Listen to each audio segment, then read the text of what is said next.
Pictures. Hello guys, welcome to another part of this tutorial on the laws of electric circuits.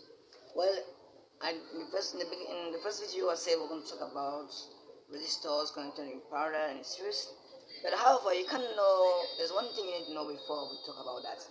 That is, you need to know about the nodes, okay, and the branches on the loop. Well, to begin with, what is a branch? Okay, well, a branch is simply any points or any elements in the circuit. Just like we have this 2 ampere of current here. In this case here, this 2 ampere of current is a charge. We have this resistor here, this 3 ohm resistor. Let me have the value well written. This 3 ohm resistor here is another branch. Okay, that's just the definition of a branch, is any element which is present in the circuit. Now, what of a node? A node is a point of connection between 2 or more branches. Just like we can see here, these are 2 branches, this 10 volt source and this 5 ohm resistor. So this point here connect the two of these branches, so it forms a node. Now, talking about a loop is simply a closed path in a circuit. That is, when you move around, just take an example of this place here. When you move around, together you come back to the same path. So this is loop 1, this is a loop. When calculating, you will either take it moving in the clockwise or anti-clockwise direction. And this is another loop here, this is another loop. Now, there's always certain confusion in knowing determining the number of nodes. Okay, there's always a confusion, and I'm going to give you a formula which you're going to use. The formula is B is equals to N plus L minus 1. Where B is equals to the number of branches, N is a node, L is a loop, and you subtract 1. So, well, first, let me first of all tell you that in this particular circuit here, we have 1, 2, and let me say 3. I think 3 nodes, but we can see, check this out with the formula. This here particular point you can see connects this resistor. These two resistors are connected in this particular point, and this current too is connected in this same point. But first, let's count the number of branches that we have here. We have 1, 2, 3, 4, and 5 branches. So the number of branches is equals to 5. Okay, 1, 2, 3, 4, 5. You realize that you have 3.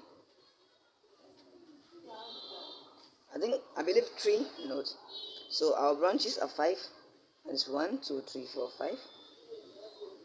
Is equals to N. Node is what we are looking for. So N plus 3 minus 1. Remember, this is part of the formula.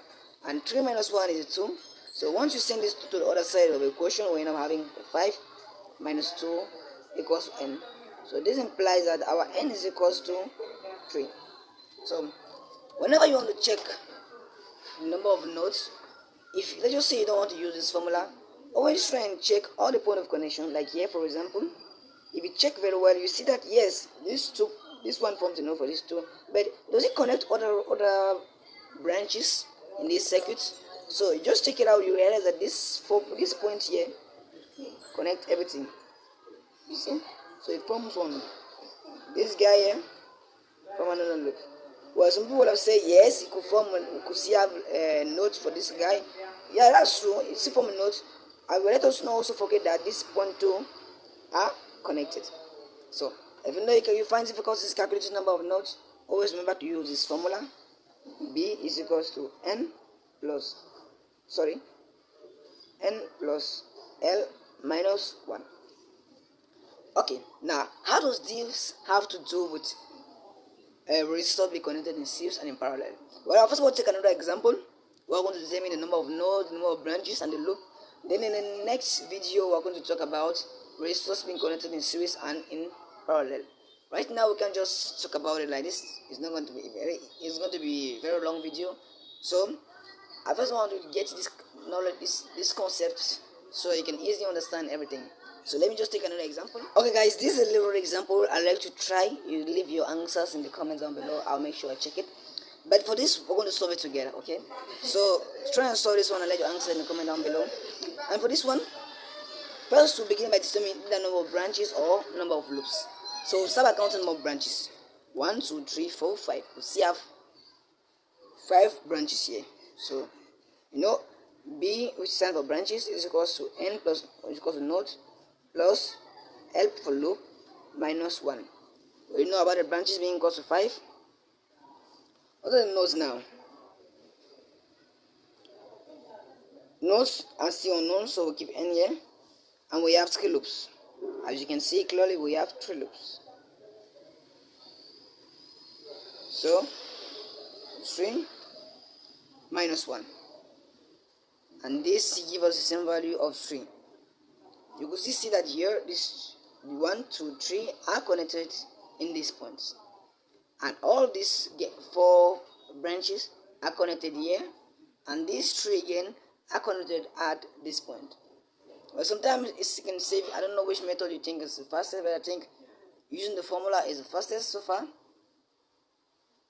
to find the number of nodes. This node is very, very important, especially when you're doing node analysis or when you're finding whether the resistors are connected in parallel in series. So you need to find all possible combination to the end point.